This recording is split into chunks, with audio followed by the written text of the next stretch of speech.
Vargas had thrown his head back and roared with laughter when the 12-year-old girl said, "I speak 9 languages perfectly." Now, Sofía, the cleaning lady's daughter, fixed him with a look of unnerving determination. What left her lips next would freeze that laughter on his face for all time. Alejandro Vargas, a glacial smile never quite reaching his eyes, watched the reflection of his success in the panoramic glass of his office. Suspended on the 65th floor of Madrid's tallest tower, the 48-year-old had transformed a modest inherited software company into a global technology empire, Vargas Dynamics, becoming the undisputed titan of Spanish industry. His fortune was an obscene figure he'd lost interest in counting. His true pleasure lay not in numbers, but in the absolute power he wielded over the lives and destinies of those around him. His office was a sanctuary of brutalist minimalism, furnished with designer pieces that cost more than a luxury car, and abstract art that screamed its price tag. It was the perfect stage for his power plays. Every object was meticulously placed to intimidate, to remind each visitor that he was at the top of the food chain, and they, mere mortals, existed by his grace and whim. That morning, however, his attention was fixed on an object that clashed with the room's stark modernity. An old leather briefcase that had belonged to his grandfather, the company's original founder. Inside that briefcase, which smelled of time and secrets, lay a document that had become his new, sadistic obsession. It was no simple text. The best cryptographers he'd secretly hired had determined it was far more. It was a complex cipher, a maddening blend of Aramaic dialects, Sanskrit, and, to his utter bewilderment, fragments of archaic programming code, the very language upon which the original version of his flagship software had been built. It was his grandfather's final enigma, a figure Alejandro remembered with a mixture of resentment and admiration. A cryptic note had been left with the document. The true legacy is not the empire you build, but the moral code upon which it stands. Alejandro had dismissed it as an old man's delirium, but the technical puzzle intrigued him. He had decided to make it the centerpiece of his next entertainment, and the perfect victim had just been served to him on a silver platter. His secretary had mentioned the prodigy daughter of Elena, the woman who cleaned his offices, a girl who won mathematics Olympiads at her humble public school. The stage was set for a lesson in humility.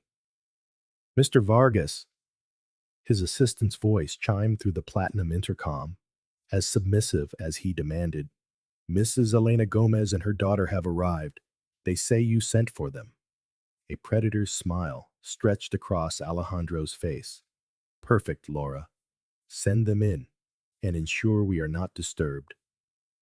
He leaned back in his Italian leather chair, valued at over 30,000 euros, and steepled his fingers, feeling the familiar surge of anticipation that always preceded the destruction of another's arrogance.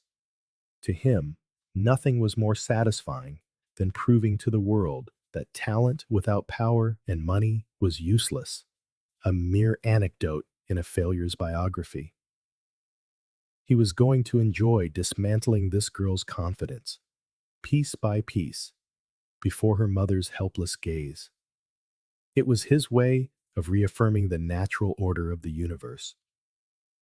A universe where he was the sun, and everyone else merely orbited him, grateful not to be incinerated. The smoked glass door slid open, revealing Elena in her impeccable uniform, and beside her, a 14-year-old girl, Sofía. The girl was the antithesis of everything the place represented. She wore her public school uniform with a dignity that almost made it look like formal wear. Her backpack, though clearly worn, was neat, and her eyes, a deep, intelligent brown, scanned the office with an analytical curiosity, not the intimidated awe Alejandro expected. There was no fear in her posture, only a calm that irritated him deeply. Elena, on the other hand, was the very picture of nervous submission. She clutched her purse strap with white knuckles, her gaze fixed on an abstract point on the marble floor. Mr. Vargas, forgive the intrusion. My daughter, Sofía. They told us you wanted to see us, she murmured, her voice barely a whisper. Alejandro rose slowly, circling his imposing obsidian desk. He moved with the calculated grace of a great cat, savoring Elena's obvious nervousness and the girl's inscrutable serenity. The contrast made the game all the more delicious. Elena, my dear, no intrusion at all. Quite the opposite, Alejandro said, his voice a silken caress hiding a razor's edge.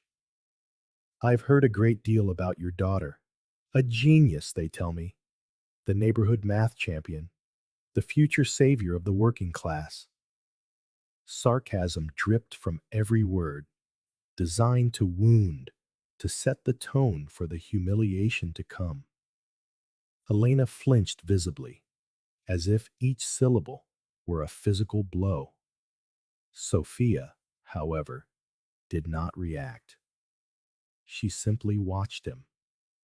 And for a fleeting instant, Alejandro felt as if that 14-year-old gaze was evaluating him, dissecting his intentions with a cold logic she had no right to possess.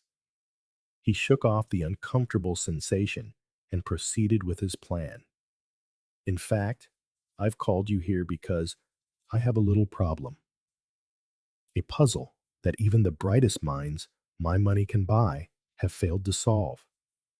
And I thought, who better than a pure, uncontaminated talent to take a look? He turned and picked up the old document from his desk, handling it with theatrical disdain. This, he proclaimed, holding the yellowed papers out toward Sofía, is a family relic. A text my grandfather, a brilliant but eccentric man, left behind. He stepped closer to the girl, invading her personal space. An intimidation tactic that always worked on executives and rivals. I hired experts, linguists, historians, even a pair of academics from Oxford. They all gave up, said it's an incomprehensible mix of dead languages and arcane symbols. He paused dramatically, locking his cold gray eyes on Sofía's. But I have a theory. I believe that people with too much education sometimes lose the ability to see what is simple. And since you, Sofía, come from a simpler background, perhaps you can see something they missed. The trap was perfectly laid. The condescension was so thick you could almost touch it. Anything the girl said or did from this point on would be used to ridicule her, and by extension, her mother. Sofía did not reach out to take the papers immediately. Instead, her eyes narrowed slightly as she scanned them from a distance. A heavy silence filled the office, broken only by the nearly inaudible hum of the climate control system. Alejandro felt a prickle of impatience. He had expected confusion, fear, perhaps a stammer. What he had not expected was the expression that slowly crept over the girl's face. It was not bewilderment. It was recognition. It was as subtle as a shift in the tilt of her head, a sharpening of focus on one particular section of the document. It's interesting, Sofía said finally. Her voice, though young, carried an unexpected weight, a clarity that cut through the tension like a scalpel. Her gaze lifted from the document and met Alejandro's directly. "It's not a mix of languages, Mr. Vargas," she continued, her tone that of someone correcting a simple calculation, not a frightened child. "Well, it is, but that's not the point. It's a polyalphabetic substitution cipher. The words in Sanskrit and Aramaic aren't the message. They are the substitution keys that are applied to the blocks of code interspersed throughout." Alejandro blinked, a flicker of genuine confusion quickly suppressed. Algorithm? Code? What on earth was she talking about? The experts he'd hired were the best. They had spoken of lost dialects and cultural syncretism, not computer cryptography mixed with dead languages. It was impossible. A public school girl couldn't know this.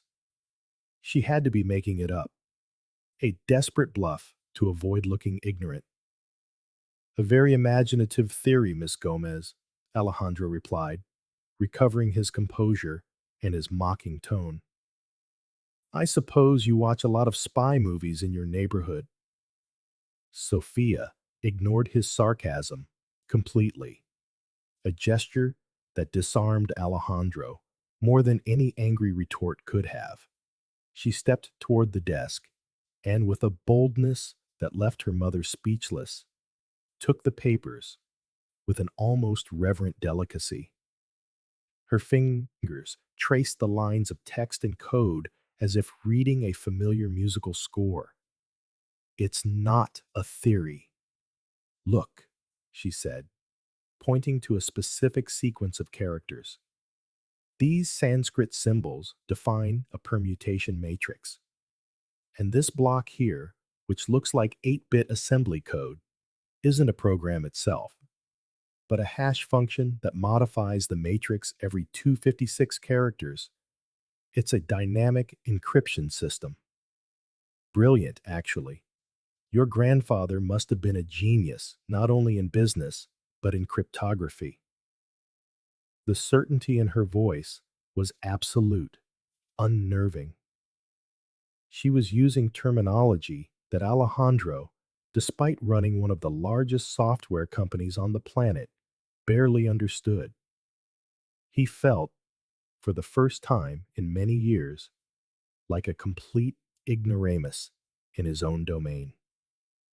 The sneer on his face began to fade, replaced by a mask of disbelief and a rising tide of irritation. "That's absurd. You're just making up words to impress your mother," he snapped, his voice slightly louder than he'd intended. But Sofía was unmoved. She looked up from the papers, her gaze so direct, so devoid of artifice, that Alejandro felt a chill. "No, Mr. Vargas. What's absurd is that whoever wrote the base code for your flagship product, Nexus OS, made a very similar mistake to the one this cipher is designed to prevent. They left a buffer overflow vulnerability in the system kernel, a rather basic one, in fact." The silence that followed was deafening. The air in the room seemed to solidify. Elena brought a hand to her mouth, sensing her daughter had crossed an invisible, dangerous line. For Alejandro, those words were a direct hook to the jaw. Nexus OS was the jewel in his crown, the software that generated 70% of his revenue.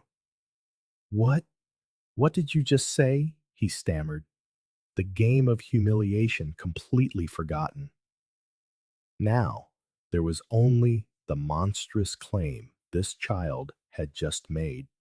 A claim that, if true, was not just a security catastrophe, but a mortal wound to his ego.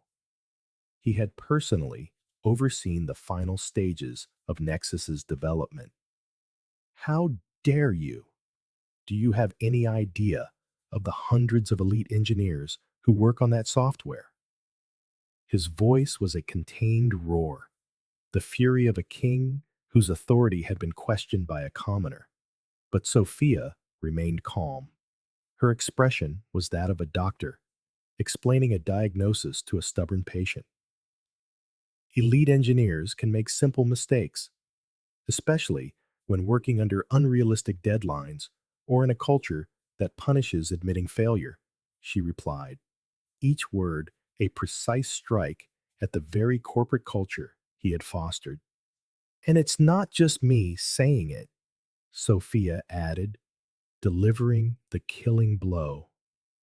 This document, your grandfather's cipher, it isn't just a puzzle, it's a lesson. The philosophical text it encrypts is about ethics and technology. It specifically warns against the arrogance of believing a system is infallible and the madness of prioritizing speed over security. Your operating system's vulnerability isn't just a coding error, Mr. Vargas. It's the manifestation of the very philosophy your grandfather was trying to warn you about.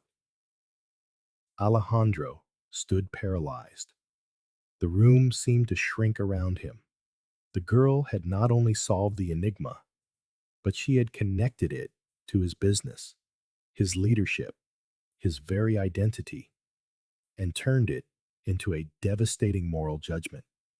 She had walked into his fortress, his sanctuary of power, and not only withstood his attack, but demolished its foundations with the relentless force of truth.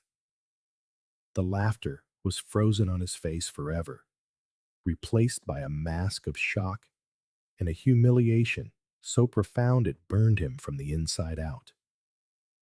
He collapsed heavily into his chair, a gesture so uncharacteristic that even Elena flinched. His mind, normally a whirlwind of strategy and calculation, was blank. The girl's words echoed in the walls of his skull. Vulnerability, basic error, the manifestation of the very philosophy your grandfather was trying to warn you about. It was as if this child had performed an autopsy on his soul and his empire in under 10 minutes. The humiliation he had planned for her had turned back on him with cataclysmic force. It wasn't just that she was smarter than he could comprehend. It was that her intelligence had illuminated an abyss of failure beneath his feet that he had refused to see. For a moment, pure rage threatened to boil over. He wanted to scream, to fire Elena on the spot, to throw this insolent child out onto the street and forget this conversation ever happened. But a deeper, more honest part of himself knew it was too late. The truth, once revealed, could not be unseen. Prove it, Alejandro whispered, his voice a hoarse rasp. It was a plea, not a command. The king was asking for proof from the peasant girl who had just declared his castle was built on sand. Sophia nodded slowly, as if she had been expecting the request. Do you have a whiteboard? She asked. Her tone was practical, direct, with no trace of triumph or arrogance. She was simply there to solve a problem. As if sensing she would be needed, the assistant, Laura, who had been listening from behind the door with a mixture of terror and fascination, entered almost immediately. She wheeled in a large white board, its sudden appearance an intrusion into the absolute silence of the most powerful office in Madrid. 14-year-old Sofia Gomez picked up a marker.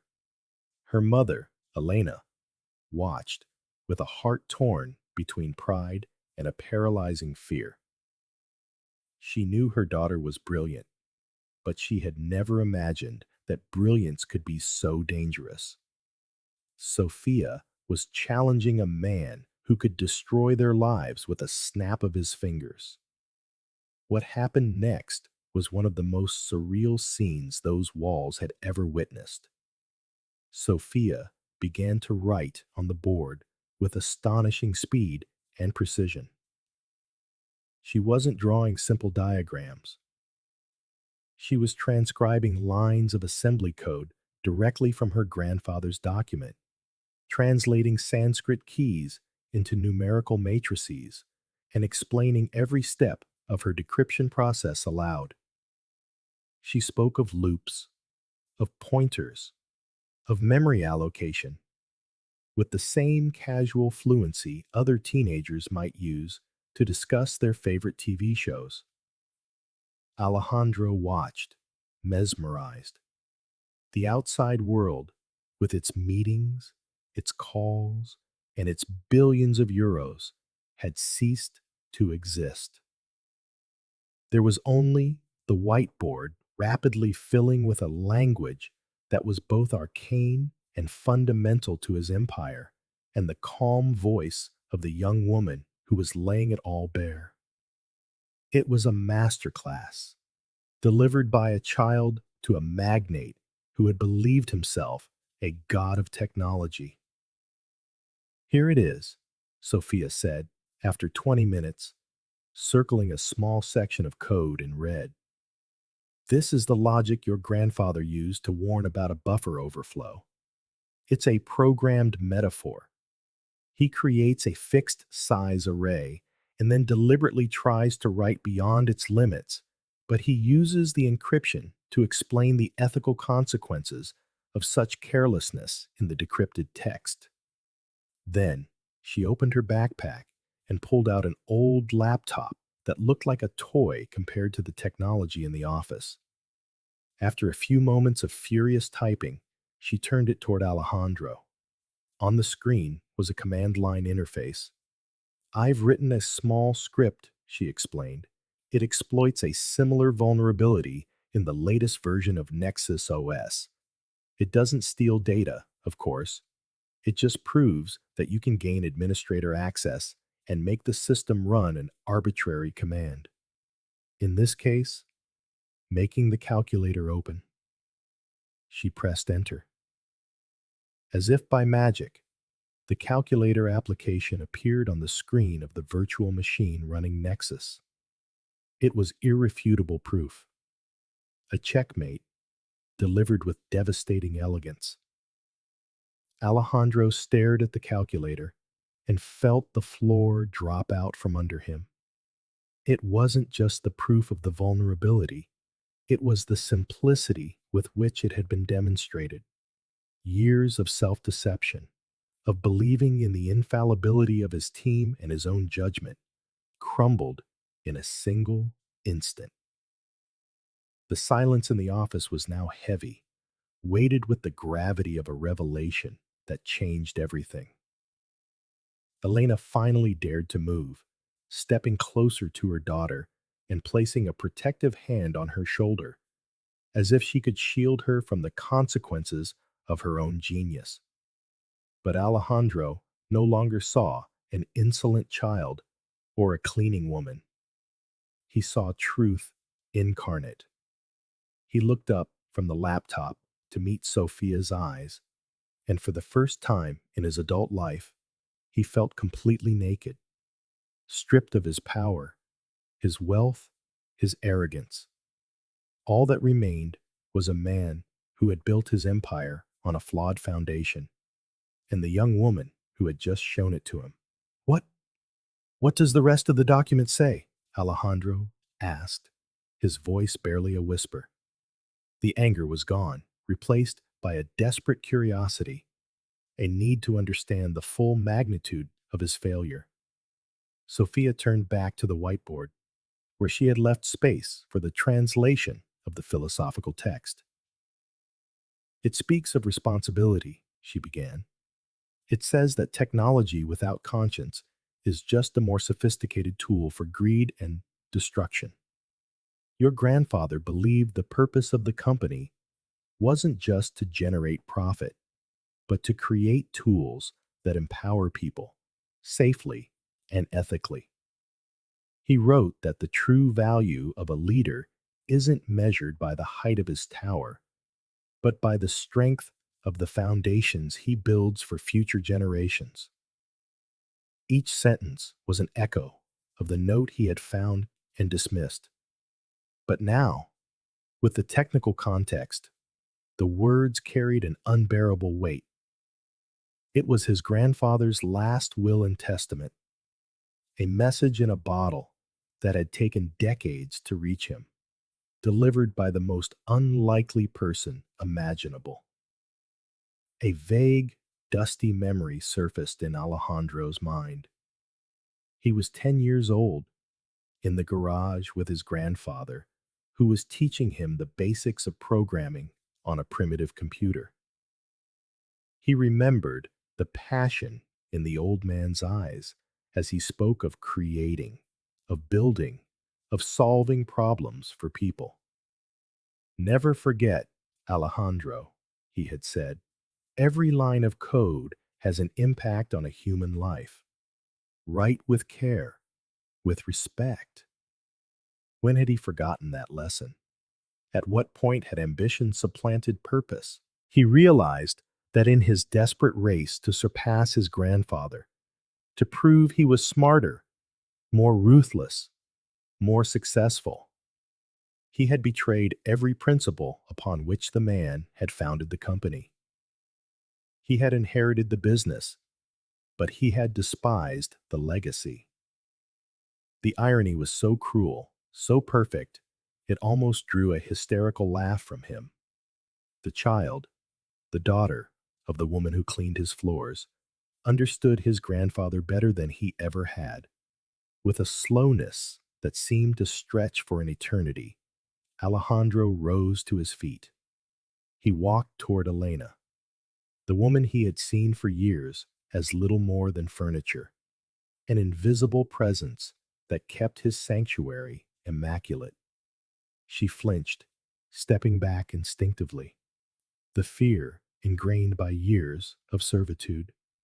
But he stopped at a respectful distance, and, to the utter astonishment of both Elena and her daughter, he bowed his head.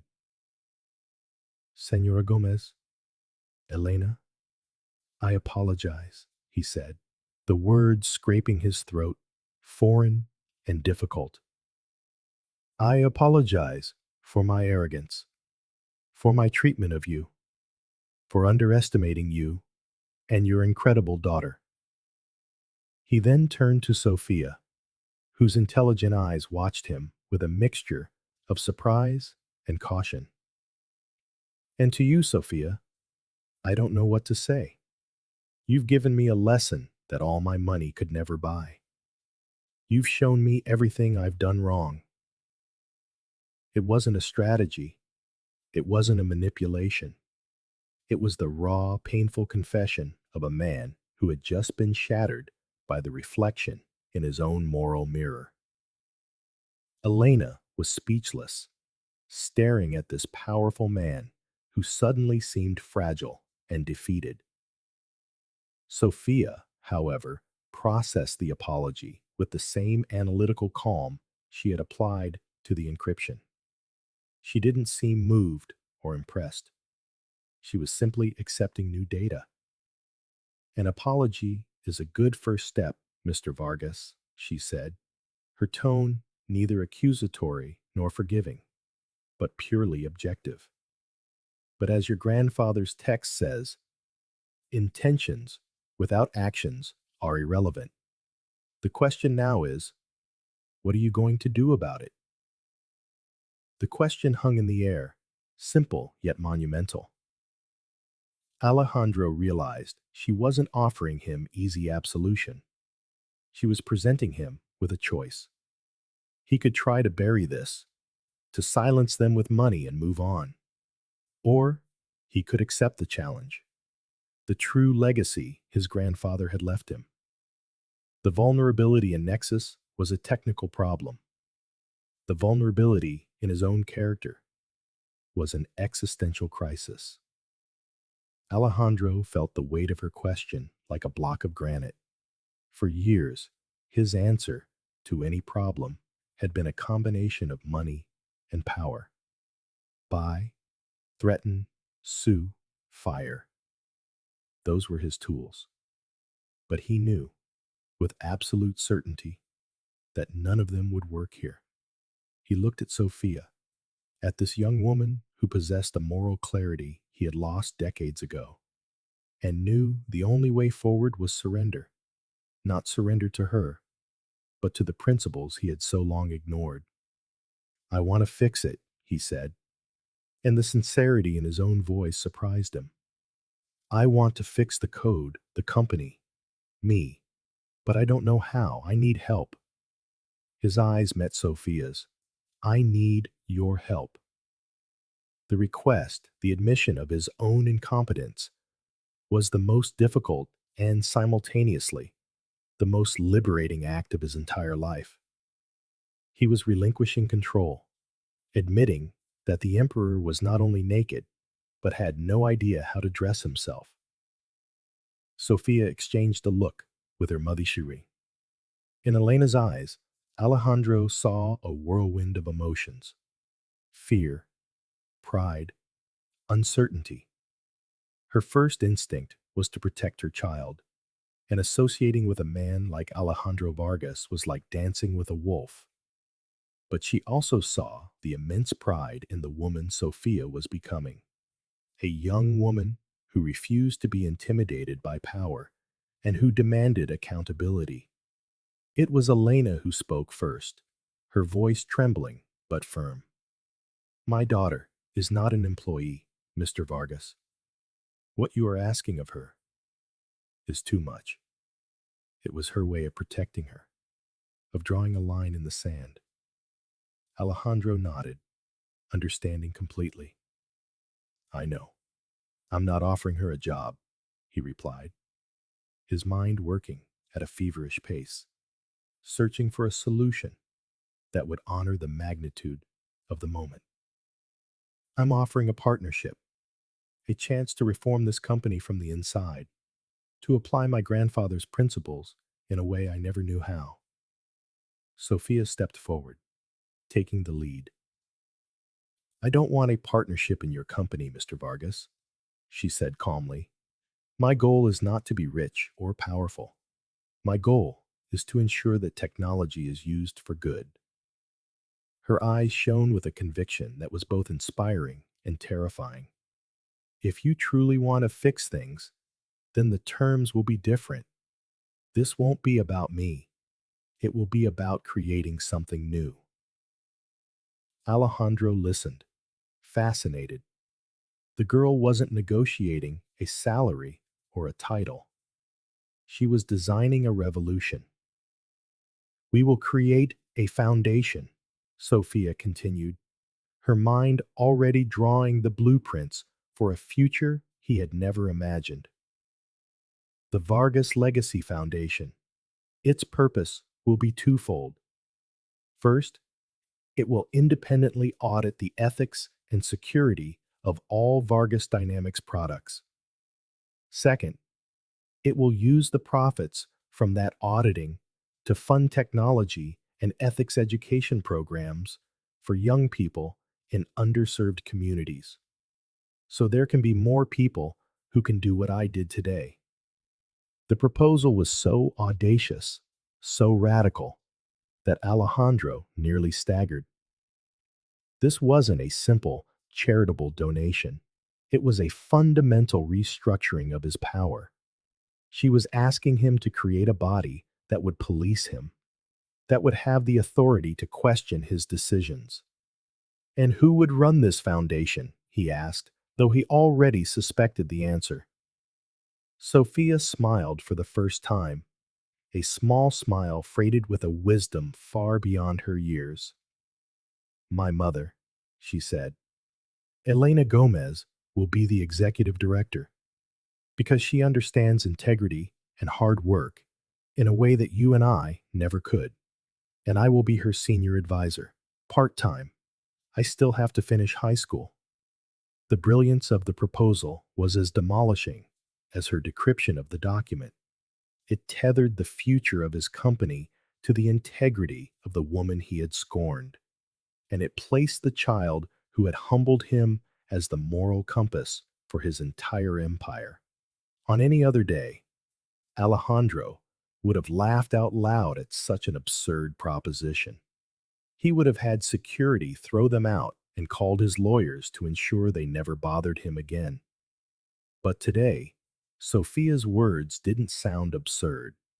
They sounded right, like the only possible solution to a problem he hadn't even known he had. It was a chance at redemption, a path to honor his grandfather, and perhaps to become a man he could be proud of. The idea of ceding so much control was terrifying. It went against every fiber of his being, every lesson the business world had ever taught him. But the idea of remaining the man he had been that morning was even more terrifying.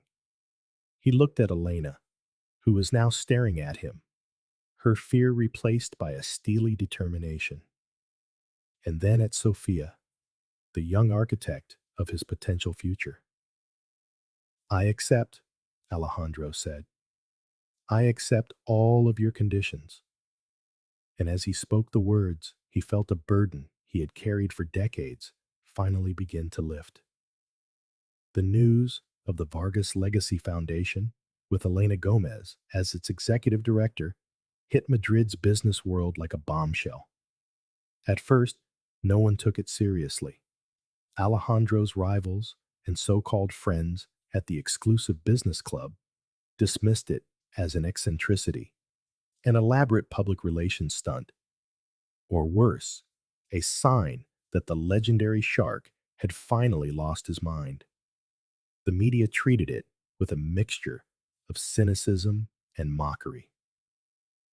From cleaner to director, Alejandro Vargas's strange new philanthropy. Read the headline of a major financial paper. Alejandro endured the scrutiny and contempt in silence. He knew words were useless. Only actions could prove the sincerity of his change. His first action was to call an emergency meeting with the entire board of directors of Vargas Dynamics, a group of men and women as ruthless and power-hungry as he had once been. The boardroom, a space designed to project power and dominance, now felt like the Roman Colosseum before a battle. Alejandro sat at the head of the long mahogany table, but for once, he did not feel like an emperor. Beside him, in the seat of honor normally occupied by his chief operating officer, sat Elena Gomez. She wore a simple yet elegant suit that Alejandro had all but forced on her. He had insisted on buying it, and though her hands were clenched tightly around a notepad, her gaze was firm.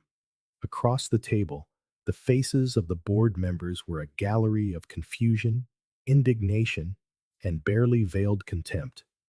Ricardo Montoya, her oldest rival on the board, and a man whose ambition was surpassed only by his lack of scruples, was the first to speak. "Alejandro, I trust this little performance has a logical explanation. We are wasting valuable time," he said, his voice dripping with venom.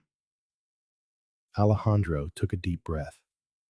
The true battle for the soul of his company was about to begin. "This isn't a performance, Ricardo.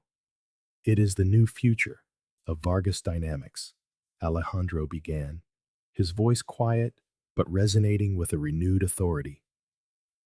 "One born not of ego, but of conviction." He explained, without delving into the humiliating details of his encounter with Sofía, that an internal audit had revealed grave ethical and security failures in their processes, failures that stemmed from a toxic corporate culture he himself had created. He announced the creation of the foundation as an independent supervisory body, with veto power over any product launch that failed to meet new, stringent standards of ethics and safety. The room erupted in a murmur of disbelief and fury. He was voluntarily putting a leash on the very beast that had made them all immensely wealthy. He was committing corporate suicide, and placing a former cleaning lady in charge of that body was the ultimate mockery, an insult to everything they stood for. "This is madness," Montoya shouted, leaping to his feet. "You've lost your mind, Alejandro. The cleaning lady is going to tell us, the people who built this company, how to do our jobs? The shareholders will crucify us. Our stock will plummet before noon."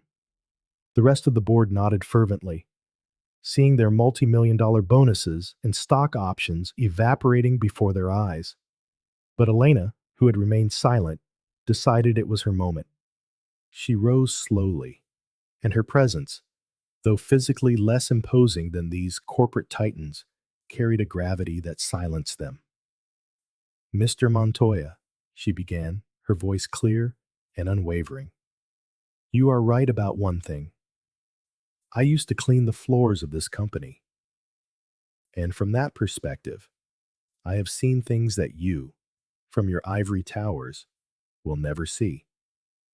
I've seen engineers crying in the bathrooms from the pressure. I've overheard conversations about how to hide flaws to meet deadlines. I have cleaned up the consequences of a culture that prioritizes profit over people. I may not have an MBA, but I know more about the internal soul of this company than any of you." The silence that followed Elena's words was absolute, a silence of pure astonishment. No one had expected her to speak, much less with such force and insight.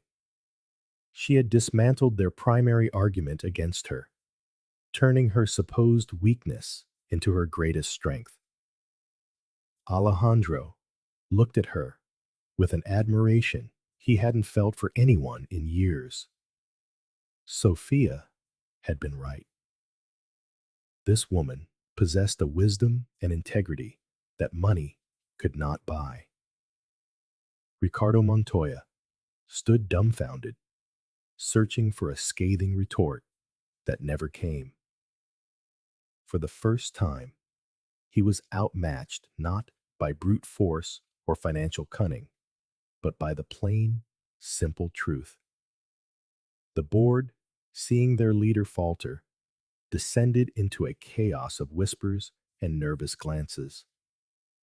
The power dynamic in the room had irrevocably shifted. It was no longer Alejandro against them all. It was now a battle between two philosophies, and Elena and Alejandro's, however improbable, was gaining the moral high ground. Alejandro seized the moment of his opponent's weakness. "The decision is final," he declared firmly. "As the majority shareholder, I have the power to push this restructuring through. You can either join this new chapter of the company, one based on integrity and long-term sustainability, or you can tender your resignations. There is no middle ground." He had thrown down the gauntlet. He knew he was risking open rebellion, a corporate civil war that could destroy the company. But he also knew it was the only way to purge the toxic culture he had helped create. Ricardo Montoya stared at him with pure, concentrated hatred. "This isn't over, Alejandro," he hissed, before gathering his things and storming out of the room, followed by 3 other loyal directors. The rest, however, remained in their seats. Their faces were a mixture of resentment, fear, and perhaps a sliver of curiosity. The war was not over, but the first battle had been won, and Alejandro didn't feel like a victorious general, but like a soldier who had finally chosen to fight on the right side. In the weeks that followed, Vargas Dynamics became a silent but brutal battlefield. Montoya and his allies, now off the board, did not go quietly. They launched a smear campaign in the press, leaking confidential and often distorted information about the restructuring. They painted Alejandro as an erratic, mentally unstable leader and Elena as an incompetent puppet. They initiated a hostile takeover bid, trying to convince other major shareholders to join them in wresting control of the company from Alejandro. The price of Vargas Dynamics stock plummeted, and morale within the company nosedived. The employees, confused and scared, didn't know who to trust. It seemed Montoya's prophecy was coming true. Alejandro was facing the greatest crisis of his career, one that threatened to devour not only his fortune, but also his attempt at redemption. It was during this period of chaos that Sofía once again proved her extraordinary worth.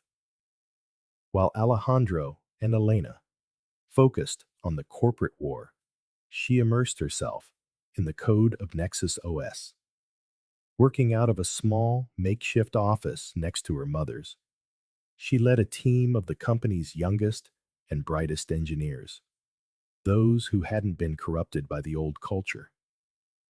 In just 3 weeks, they not only patched the vulnerabilities she had discovered, but completely redesigned the operating system's kernel, based on the principles of security and ethics from Alejandro's grandfather's document. They called it Nexus Legacy Core. It was more secure, more efficient, and above all, built on a foundation of honesty. While Montoya was trying to destroy the company from the outside, Sofía was rebuilding it from its digital heart. It was a race against time. Which would come first? Financial ruin or technological reinvention? The battle culminated at the annual general meeting of shareholders, an event expected to be the public funeral for Alejandro Vargas's career. The hall was packed with investors, analysts, and journalists, all anticipating blood. Montoya took the stage first, delivering a brilliant, venomous speech. He showed graphs of the falling stock prices, quoted negative press articles, and painted an apocalyptic future for the company under Alejandro's messianic and irrational leadership. The crowd murmured in agreement. It seemed all was lost. Then it was Alejandro's turn. But instead of walking up alone, he was accompanied by Elena and Sofía. The crowd was stunned. Some even laughed with disdain at the sight of the teenager and the former cleaning lady on the most important stage in the Spanish corporate world. Alejandro was unfazed. He stepped to the microphone, his voice calm. Ricardo Montoya is right about one thing, he began, and a shocked silence swept the room. The company he describes, the one on the brink of collapse, is real. But it's the company that he and I helped build. A company built on shortcuts, on the arrogance of believing we were infallible. That company deserves to die. He paused, letting the words sink in. I am not here today to save that company. I am here to introduce you to a new one. At that moment, he handed the microphone to Sofía. With a composure that defied her age, Sofía addressed the audience. She didn't speak of ethics or philosophy. She spoke of code. In clear, concise terms, she explained the vulnerability that had existed in Nexus OS for nearly a decade. Then, she unveiled the new Nexus Legacy Core, demonstrating its superior security and performance live on screen. She revealed that the original vulnerability had been silently allowing minor data leaks for years, something that had cost the company millions in inefficiencies and exposed it to catastrophic litigation. It was a fact that the old management, including Montoya, had either ignored or, worse, concealed. The impact of Sofia's revelation was instant and devastating for Montoya. The narrative shifted in a second. It was no longer about Alejandro's madness, but about the potential criminal negligence of the former leadership. But the final blow was yet to come. Elena Gomez approached the microphone. She didn't talk about technology or finance. She talked about people. She shared anonymous but real stories of the toxic culture she had witnessed, of the wasted talent, and the quiet desperation of the employees. Then she presented the plan for the Vargas Legacy Foundation, not as an act of charity, but as a smart business strategy. Investing in the education of young people is not philanthropy, she declared, her voice ringing with passion. It is ensuring that our future talent is not only brilliant, but also has integrity. Investing in the well-being of our employees is not an expense. It is the best investment in productivity and innovation we can make. She described a future for Vargas Dynamics where success was measured not just in euros, but in social impact and respect. The combined presentation by Alejandro, Sofía, and Elena was a masterpiece. They had appealed to the investor's logic with Sofía's technical demonstration, their liability with the revelation of past negligence, and their sense of opportunity with Elena's vision for the future. When the time came to vote on Montoya's hostile takeover bid, the result was overwhelming. Montoya's motion was defeated with over 80% of the vote against it. The room erupted in applause. It wasn't the mocking applause from the beginning, but a genuine acknowledgement that they had witnessed something extraordinary. They had seen the birth of a new kind of leadership.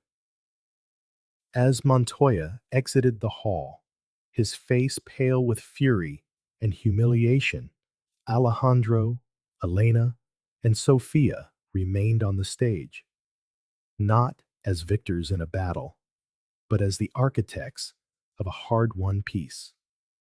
The company was safe. Now, the real work of rebuilding it could begin. The 6 months following the shareholders' meeting were a whirlwind of transformative activity at Vargas Dynamics. Under the supervision of the Vargas Legacy Foundation, now a respected and powerful entity within the corporate structure, every department underwent a rigorous ethical and procedural audit. Elena Gomez proved to be a natural leader, combining her hard-won empathy from years of quiet observation with a management acumen that surprised everyone except Alejandro and Sofía. She implemented anonymous whistleblower channels that actually worked, mental health programs for employees, and a new evaluation system that rewarded collaboration and integrity as much as results. The old guard of executives who resisted the change were gradually replaced by new, diverse talent promoted from within the company. People whose potential had been overlooked for years. The company was breathing new air, an air of respect and purpose that was beginning to revitalize it from the inside out. Meanwhile, Alejandro Vargas was undergoing his own personal transformation. He deliberately stepped back from day-to-day management, trusting his new leadership team and Elena's oversight. Instead, he dedicated most of his time to the Foundation's second mission, education. He discovered a passion he never knew he had. He visited high schools in working-class neighborhoods, the same places he once only saw from the window of his chauffeured car. He spoke to the young people, not as a condescending magnate, but as someone who had lost his way and was finding it again. He funded computer labs, organized hackathons, and most importantly, he listened. For the first time in his life, He wasn't talking, he was learning. He discovered a universe of talent, ambition, and resilience in these kids that constantly reminded him of Sophia. He realized that genius wasn't an anomaly, it was everywhere. It just needed a chance to flourish. Sophia, for her part, became a quiet legend. She turned down every offer for interviews and profiles in tech magazines. She continued her studies, earning top marks, but dedicated her afternoons and weekends to being the foundation's lead advisor.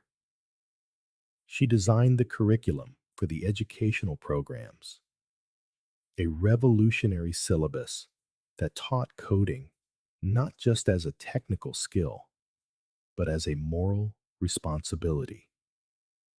Students didn't just learn Python or Java, they debated the ethics of artificial intelligence, data privacy, and algorithmic bias. She was training a new generation of technologists who, she hoped, would never make the mistakes Alejandro had made. Her relationship with Alejandro transformed into a strange blend of mentorship and friendship. He was the resource, the power that made things possible. She was the compass, the conscience that ensured they were done right. One day, while visiting a newly opened youth center in the Vallecas neighborhood, one of Madrid's most humble districts, Alejandro watched a group of teenagers working passionately on a robotics project. Their faces were lit with concentration, with the thrill of discovery. He turned to Elena, who stood beside him, and said quietly, "This is more real than any multi-billion-dollar deal I ever closed." Elena smiled, a genuine, warm smile that had completely replaced her old expression of anxiety. "That's because this isn't about acquiring, Alejandro. It's about building. It's different." Just then, one of the youths, a boy named Javier, approached them shyly. "Mr. Vargas, is it true you weren't very good at coding before?" he asked, with the brutal honesty of youth. Alejandro, instead of being offended, laughed. "It's true, Javier, and I'm still learning. As it happens, their teacher, Sofía, sometimes tutors me privately, and she is incredibly strict." The anecdote humanized the magnate in the eyes of the kids, casting him not as some distant benefactor, but as a fellow student on a shared journey of learning. Meanwhile, the metamorphosis of Vargas Dynamics had not gone unnoticed by its competitors. They had scoffed at first, but now they watched with mounting alarm as the company, far from collapsing, rose from its own ashes, stronger than ever before. The new Nexus Legacy Core, now offered with an ethical guarantee audited by the Foundation, was rapidly becoming the preferred choice for clients who prize security and transparency, clients like governments and major hospitals. The company's burgeoning reputation as the best place to work in Spain attracted the brightest minds, people who sought something more meaningful than a paycheck. Their competitors, whose corporate cultures were a mirror image of what Vargas Dynamics had once been, began to feel the pressure. They couldn't compete with purpose, and that terrified them. They decided that if they couldn't beat the new Vargas Dynamics in the marketplace, they would have to destroy it by other means. The new threat came from an unexpected direction. A consortium of rival companies, led from the shadows by a vengeful Ricardo Montoya, launched a coordinated assault. It wasn't a hostile takeover, but something far more insidious. They funded a massive disinformation campaign on social media and allied news outlets, accusing the Vargas Legacy Foundation of being a sham, a mere tool for image laundering. They dragged Elena's humble past into the light in the cruelest way imaginable, insinuating she was an imposter without the education to run such a complex organization. But the most vile attack was aimed at Sofia. They hired hackers to dig for any dirt in her digital life, and finding none, they simply manufactured it. They created fake profiles and manipulated conversations to paint her as a radical activist with a hidden agenda to sabotage the tech industry from within. The objective was clear: to shatter the credibility of the three pillars of the reborn Vargas Dynamics. The assault was as swift as it was vicious. Public opinion, always susceptible to scandal, began to waver. The venomous headlines eroded some of the trust they had worked so hard to build. Parents of some of the young people in the Foundation's programs expressed their concern. Within the company, fear and uncertainty began to creep back in. Alejandro found himself in a crisis once more. But this time was different. He wasn't defending his ego or his fortune, but the people who had placed their trust in him and the purpose they had built together. He felt a surge of the old fury, the killer instinct of the shark he had once been. He wanted to strike back with the same cruelty, to use his vast resources to obliterate Montoya and his allies. But when he saw the anguish on Elena's face and the wounded determination in Sofia's eyes, he knew he could not become that man again. They had to fight, yes, but they had to do it their way. It was Sofia who once again found the way forward. "We can't win by fighting on their ground," she said during a crisis meeting in Alejandro's office, which was now a collaborative, open workspace. "You fight disinformation with radical transparency. You fight hatred with community."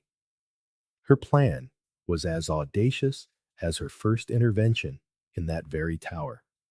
She proposed a public event, a transparency day, to be held at the Vargas Dynamics headquarters.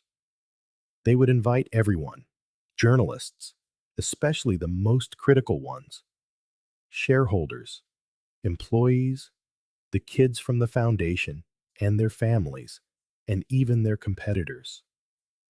For one entire day, they would open their books, display their audits, explain their code, and most importantly, let people speak directly with the main characters of the story: the employees, the students, Elena, and herself. There would be no prepared speeches, no public relations filters. It would be an act of complete vulnerability and total faith in the truth. Alejandro hesitated. The idea of exposing himself like that, of inviting his enemies into his home, went against every one of his instincts. It was an enormous risk. A single, malicious question, a single story, twisted out of context, could set everything ablaze. But Elena convinced him. "Trust the people, Alejandro," she told him. "Trust the story we are building. It's real, and people know the truth when they see it." With the enemy at the gates and his heart in his throat, Alejandro gave the green light.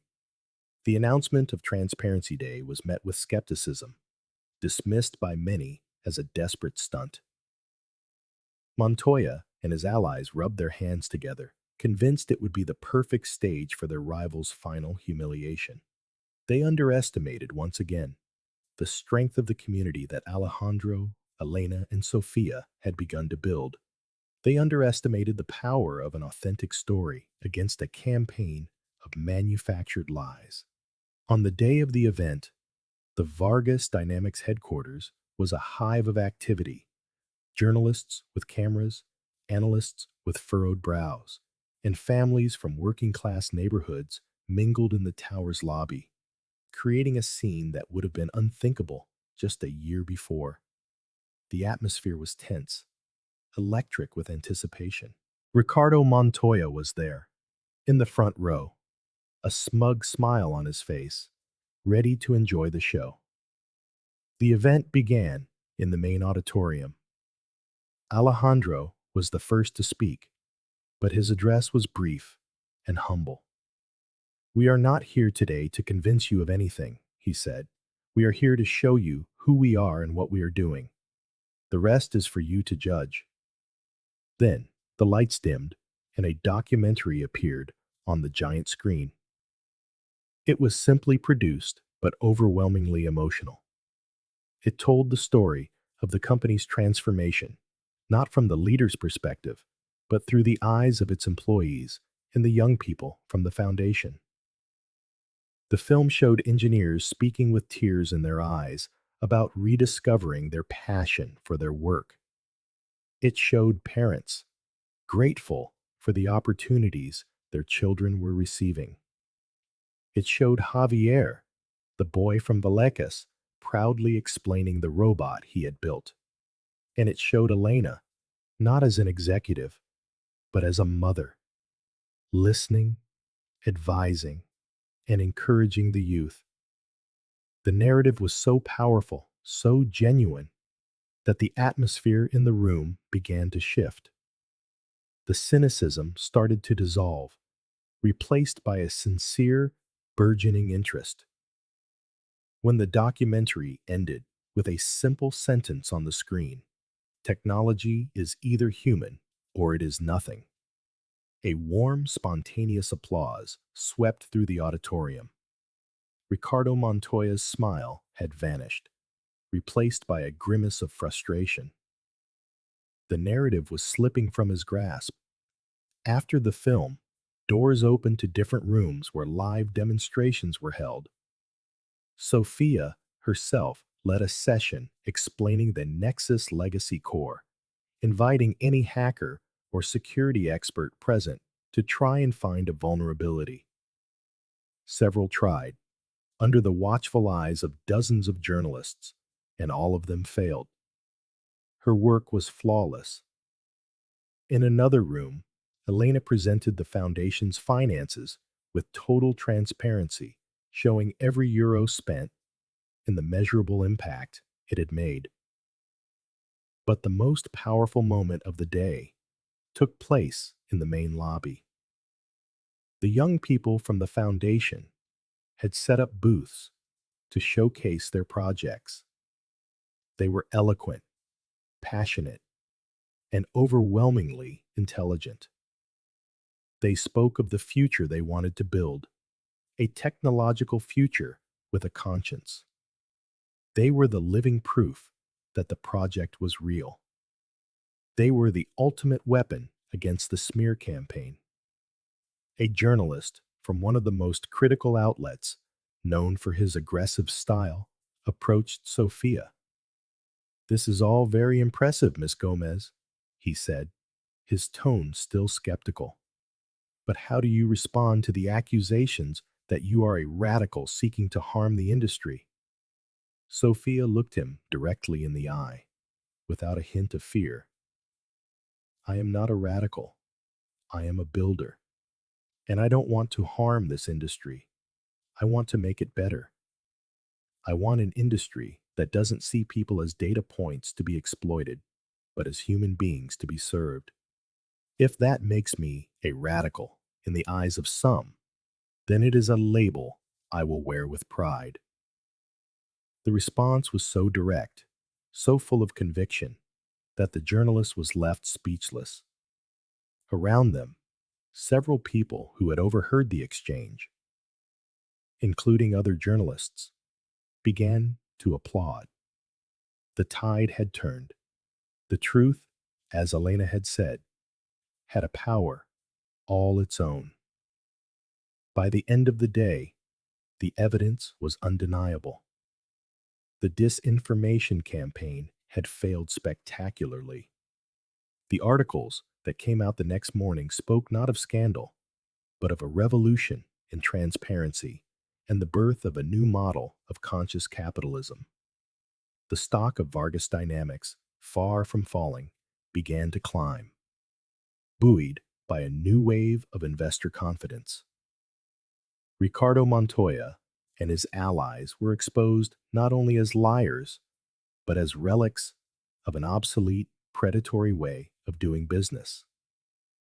Their attempt to destroy Alejandro had ended up destroying their own reputations. It was a total victory, but Alejandro didn't feel the thrill of triumph he would have in his past life. He felt something deeper: gratitude. Gratitude for Sofia's courage, for the wisdom Elena gave him, for the resilience of the community they had built. They had faced the darkness, not with more darkness, but with an overwhelming light. A year after Transparency Day, the tech landscape in 1989 Spain had changed remarkably. Vargas Dynamics was not only the most profitable company in the sector, but also the most admired. Its business model, which integrated ethics and social responsibility into the core of its strategy, was being studied in business schools around the world. Other companies, seeing its success, began to imitate its practices, not out of moral conviction, but out of sheer competitive necessity. The ethical guarantee had become an industry standard. The ripple effect Sofía had started in that office had not only transformed a company, but was beginning to transform an entire sector. The legacy of Alejandro's grandfather, so long forgotten, was flourishing in a way he himself could never have dreamed. The Alejandro Vargas of today was a man transformed. He had ceded the CEO position to a talented executive promoted from within, and now held the title of president of the Vargas Legacy Foundation, a role he performed with a passion and humility that inspired everyone who worked with him. He had found peace not in control, but in empowering others. His greatest joy was seeing graduates of the foundation's program land jobs at the country's top tech companies, including his own. Each success story was a reaffirmation that he had chosen the right path. His relationship with Elena had evolved into a deep partnership based on mutual respect. They worked side by side, he providing the strategic vision and resources, and she the human connection and integrity that kept the project anchored to reality. And Sofía, at 16, was already one of the most influential voices in the European debate on technological ethics. She published a paper in a prestigious academic journal on her grandfather's encryption, analyzing it not just as a technical achievement, but as a work of programmatic philosophy. She turned down an early admission offer from MIT, deciding she wanted to finish her studies in Madrid, close to the project she had helped create. She continued to be the moral compass for the foundation and for Alejandro, a constant presence reminding him of the why behind it all. Though her genius was apparent to everyone, she remained the same quiet, focused young woman, more interested in solving the next problem than in basking in acclaim. Her real project, as she once told Alejandro, was to ensure that the next generation of tech creators had a heart as big as their brain. The story culminated on a sunny spring afternoon at the inauguration of the Sofía Gómez Institute of Technology and Humanities, the Foundation's most ambitious project to date. It was a cutting-edge educational center built in the heart of Vallecas, designed to offer an elite, completely free education to the country's most talented and least resourced young people.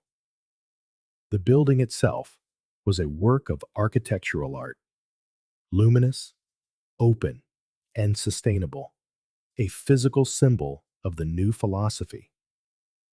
The opening ceremony was not a stuffy corporate event, but a community festival with music, food, and hundreds of families, students, and employees.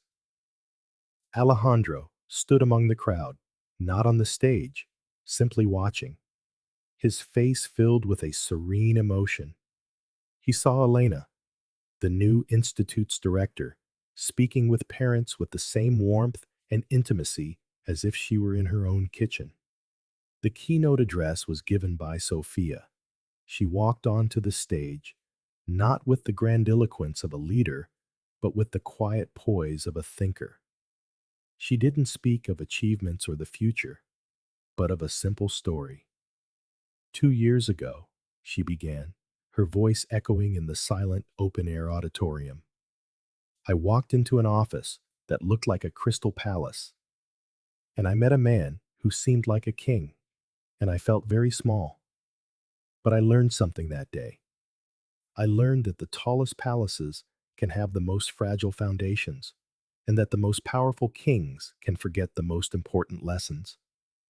Her gaze met Alejandro's in the crowd, and she offered him a small smile. But I also learned that it's never too late to check the foundations, and that a king can learn how to serve. This institute is not a gift from a rich man to a poor community. It is the result of a conversation. It is proof that when we listen, when we dare to question, and when we decide to build together, we can create things that money alone could never buy. At the end of the event, as the sun began to set, painting the Madrid sky in shades of orange and purple, Alejandro found himself alone with Sofía by one of the new institute's windows, looking out at the city spread below. The view from here was not as imposing as from his old office, but it was infinitely more beautiful. You could see the neighborhoods, the homes, the lives of the people they now served. Your grandfather would be proud, Sofía said softly. Alejandro nodded, a knot of emotion in his throat. Not of me, he replied. He would be proud of you.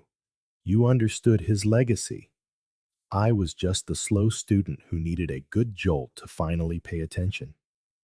Sofía laughed softly. We are all students, Alejandro. Life is the one class we can never skip. They fell into a comfortable silence, the kind shared between two people from entirely different worlds who had found a common purpose. The transformation was complete. The empire of glass had been replaced by a home of brick and hope. The consolidation of the Sofía Gómez Institute marked the dawn of a new era, not just for the foundation, but for the public perception of corporate social responsibility across Europe. Delegations from other major companies, and even governments, began visiting Madrid to study the Vargas model. What they found was not a magic public relations formula, but a genuine and profound cultural shift. They discovered the model's success wasn't built on the amount of money invested, but on the authenticity of its mission and the real transfer of power to the community. Elena Gomez became a sought-after speaker, not for her rags to riches story, which she always downplayed, but for her expert insights on building human-centered organizations.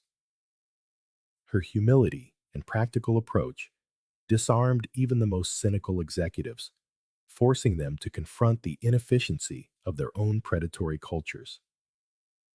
Alejandro, for his part, found a new kind of power in his relative anonymity. Having stepped away from the media spotlight and the role of CEO, he could move with greater freedom, forging alliances and supporting innovative projects without the weight of his former reputation. He became a mentor to a new generation of social entrepreneurs, sharing not only his resources, but also the painful lessons of his past failures. His story of personal transformation became a powerful testament, proof that change was possible even for the most hardened. He discovered that the most enduring influence came not from giving orders, but from inspiring others to find their own way. He often ended his talks with the same phrase: I was the richest, most powerful man in the room, and also the poorest. Don't make the same mistake I did. Find your true wealth before it's too late. Meanwhile, Sofia's life followed a quiet but determined course. At 18, she enrolled at the Complutense University of Madrid, choosing a double major in philosophy and computer engineering, a combination that seemed strange to many, but to her was the perfect synthesis of her worldview. She remained the primary intellectual force behind the foundation, but she increasingly delegated daily operations, fostering leadership among the Institute's own graduates. Her true passion was research. She spent hours in labs working to develop an ethical artificial intelligence, a system designed from its core to avoid bias and make decisions based on humanistic principles. It was a monumental project, the next logical step in her mission to align technology with humanity's best values. Her work was quiet, away from the headlines, but potentially more transformative than anything they had done so far. One day, an old rival of Alejandro's, a telecommunications magnate named Carlos Benitez, requested a private meeting. Benitez was a man of the old school, as ruthless as Alejandro had once been, and had been one of the most vocal in ridiculing his transformation. Alejandro, curious, accepted. They met in a modest cafe, far from the exclusive business clubs. Benitez looked terrible. He was pale and tired, and his eyes, normally bright with cunning, were dull. My daughter, Benitez began, without preamble, his voice cracking. She's 17. She's brilliant, and she hates me. She told me she wants nothing to do with my blood money. She told me she wants to be like Sofia Gomez. The confession left Alejandro speechless. Benitez continued, explaining that his empire, though financially successful, was empty, and his broken relationship with his daughter had made him question everything. I've seen what you've built, Alejandro, Benitez went on, his arrogance completely gone. I laughed at first. I thought you'd gone soft. But now I envy it. You found something I lost long ago, if I ever had it at all, a purpose. The conversation lasted for more than 2 hours. They didn't talk about business, but about legacies, about children, about the profound emptiness that material success can leave behind. In the end, Benitez asked Alejandro the same question he had asked Sofia years ago. Help me, Alejandro. I don't know how to begin. It was a full circle moment. Alejandro saw himself in this desperate, vulnerable man. And instead of feeling triumph or superiority, he felt a deep compassion. He realized his mission was not only to build, but also to help others rebuild. His grandfather's legacy was not just for him.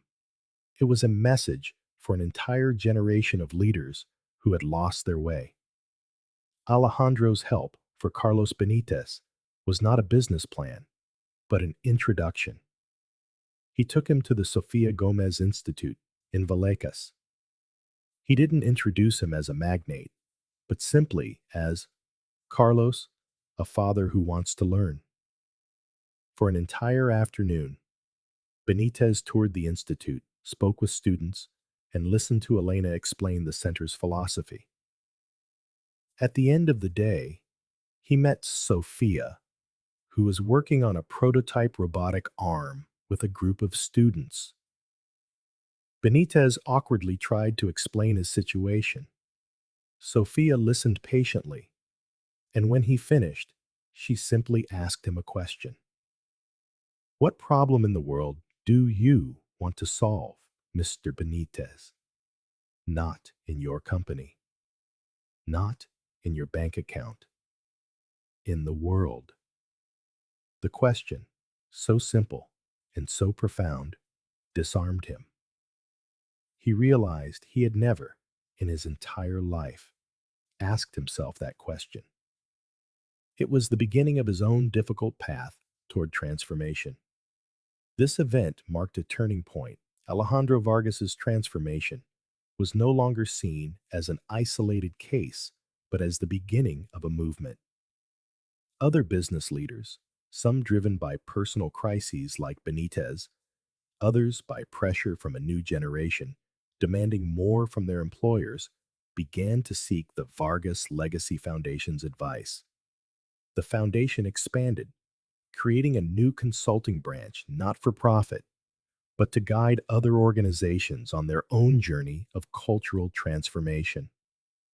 Elena and Alejandro found themselves in a unique position, not as gurus, but as fellow travelers sharing their experiences, their mistakes, and their successes.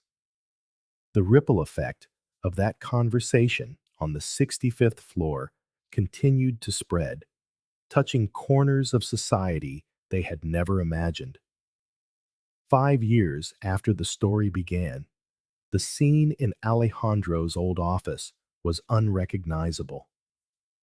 The space no longer belonged to a single person, but had become the Foundation's vibrant, collaborative headquarters. Where the imposing obsidian desk once stood, a large indoor garden now grew, surrounded by communal workstations. The marble walls were covered with whiteboards filled with ideas, project photos, and artwork created by the students. That afternoon, the place was especially crowded. They were celebrating the graduation of the first class from the Sofía Gomez Institute. Young people now preparing to enter the world's top universities on full scholarships, funded by a consortium of companies led by Vargas Dynamics, and surprisingly, by Carlos Benitez's revamped corporation. Alejandro, now with silver in his hair and a serenity that made him seem younger than in his tycoon days, watched from a corner, chatting with Javier, the boy from Vallecas, who was now a promising engineering student at Cambridge. Javier was telling him about his plans to develop low-cost technology to purify water in rural communities. It all started here, Alejandro, Javier said. You gave us the tools, but you also taught us to ask, tools for what? Alejandro felt a surge of pride, so intense it nearly took his breath away. It was not pride in himself, but in this new generation, in the chain of impact they had set in motion. He saw Elena across the room, laughing with a group of parents. Her face radiated a happiness and confidence that was the ultimate reward for all her years of struggle. Quietly, a 21-year-old Sofía stepped onto a small stage to say a few words. Her presence was magnetic, not because of charisma or rhetoric, but because of the profound authenticity that emanated from her. She looked at the graduates, her peers, her friends, and her voice was warm and full of emotion. Today, we celebrate the end of a chapter, but the beginning of a responsibility, she said. We have learned to write code, to design systems, to solve complex problems. But the most important lesson wasn't in the textbooks. The most important lesson is that knowledge without empathy is blind, and empathy without action is useless. Now, it's your turn. Go out into the world and don't ask what you can get. but what you can give. Build bridges, not walls. Write code that serves, that heals, that connects. Write the code for a better future. The applause that followed was not just a celebration, it was a commitment, a collective promise. As the celebration continued, Alejandro walked over to the large whiteboard where Sofia had decoded his grandfather's document years ago. It had been preserved under glass, like a museum piece, the founding charter of his new life. He traced the complex formulas and ancient words with his finger. It still amazed him how everything had sprung from that one enigma, that cryptic last will. He realized his grandfather hadn't left him a company. He had left him a compass he had ignored until a young girl had the courage to read it to him aloud. The true legacy wasn't the empire, but the map to find his soul. A figure came to stand beside him. It was Sofia. Thinking about the past? She asked softly. Thinking about the beginning, Alejandro replied. I remember the hatred I felt in this very room, the fear, the humiliation, and now I only feel gratitude. It's strange how the worst moments of our lives can become the foundations for the best. Sofia nodded, looking at the board with him. My mother always says that the most fertile soil is the one that has been plowed and turned over. Quiet, untroubled lives rarely produce great harvests. They stood in silence for a moment, the young woman and the older man, two opposite poles that had found a common center.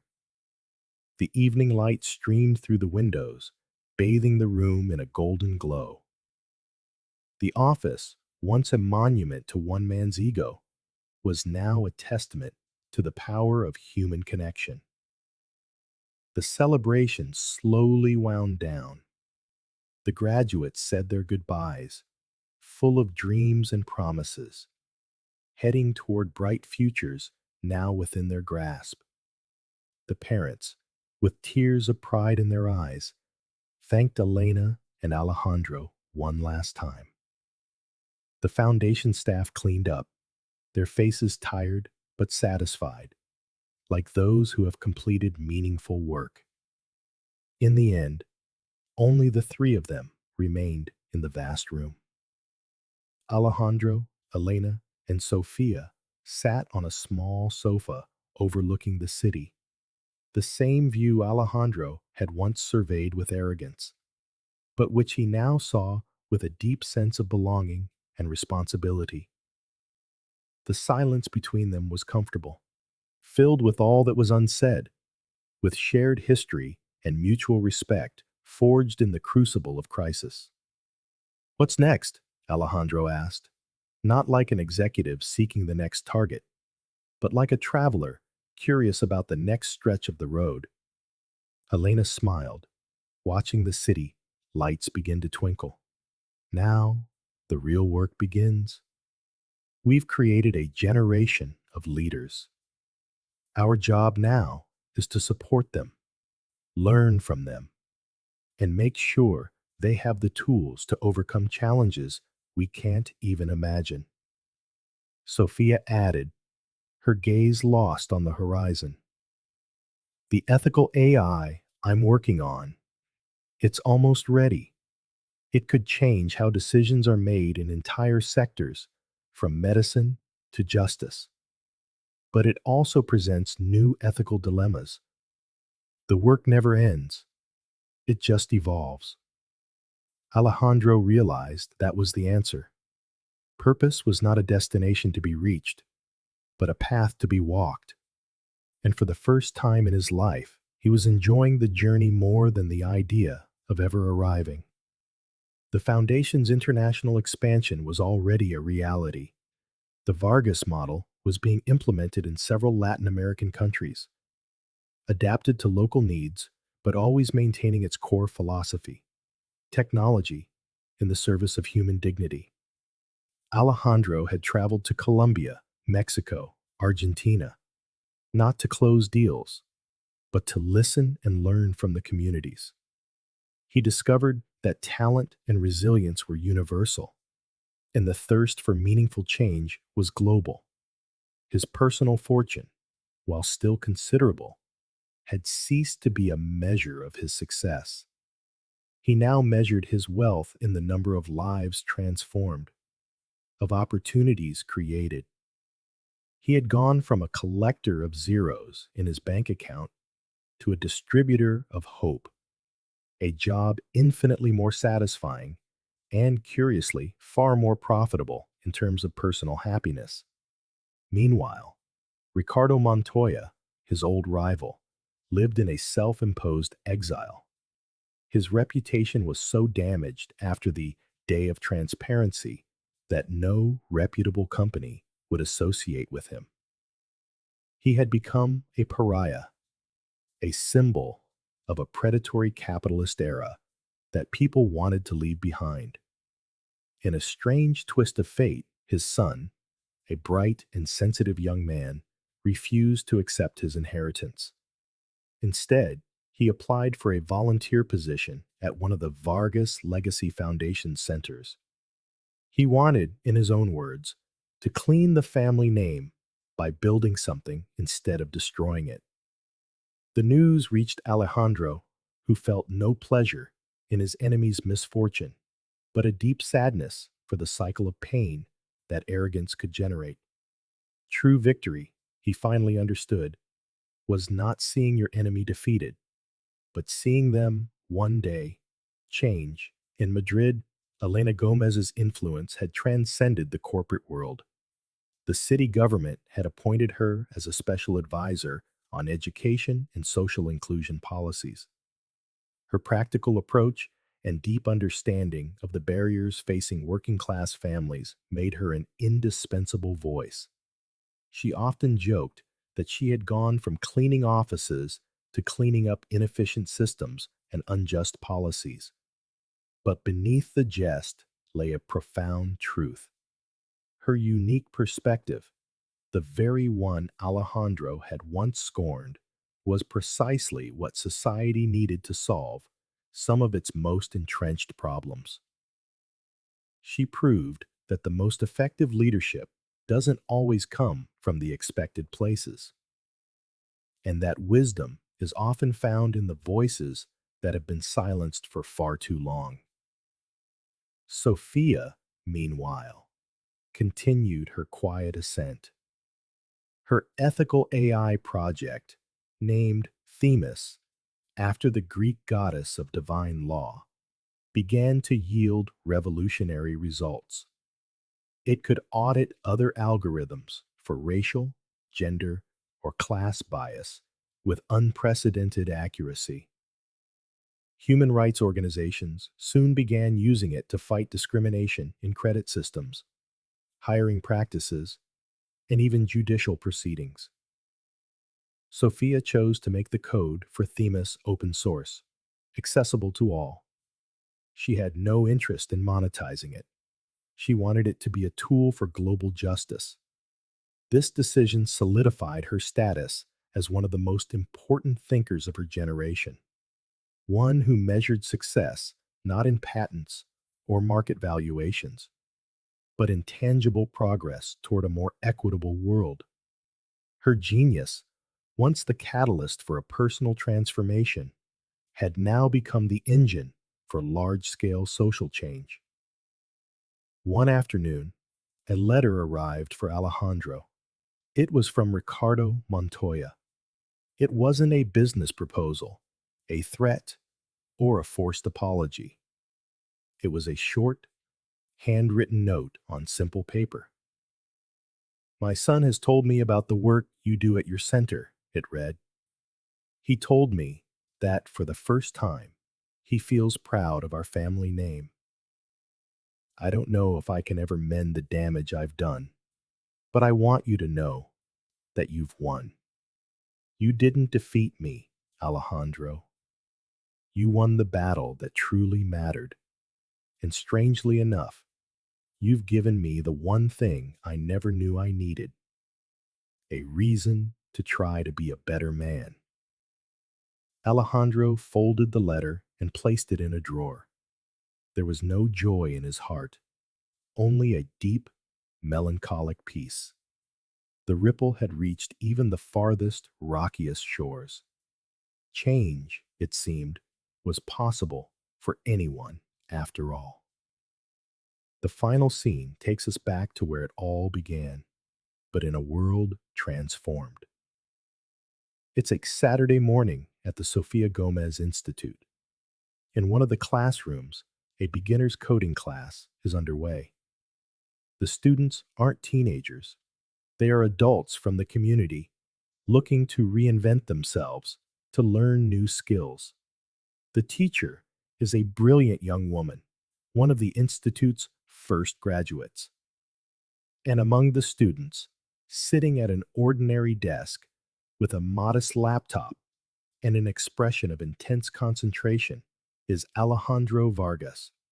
He's struggling with a for loop, asking the young woman next to him for help. He is just another student, rediscovering the joy and frustration of learning from scratch. No longer a king in his tower, but a citizen in his community. At that moment, the classroom door opens, and Elena and Sofía step inside.